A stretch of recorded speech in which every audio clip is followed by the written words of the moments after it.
దేవునికి స్తోత్రం. దేవుడు చెప్తున్నాడు అబ్రహాంతో, నీ నామాన్ని గొప్ప చేస్తాను. ఎందుకని దేవుడు అబ్రహాముతో నీ నామాన్ని గొప్ప చేస్తాను అని అంటున్నాడని మనం లేఖనాలను గమనించినట్లయితే, సుగంధ తైలము కంటే కూడా మంచి పేరు మేలు అని మనం చదువుకోగలుగుతాం. మంచి పేరు అనేది చాలా మనిషి జీవితంలో సంతోషాన్ని కలిగిస్తుంది.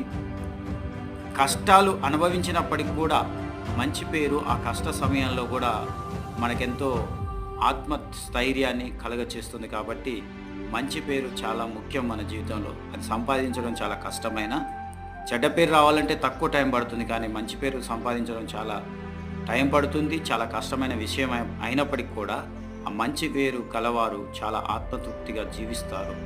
అలాంటి మంచి పేరు మనం సంపాదించడానికి దేవుని మార్గాన్ని అనుసరించుదాము. మంచి పేరు సంపాదించుదాం. దేవుని నామాన్ని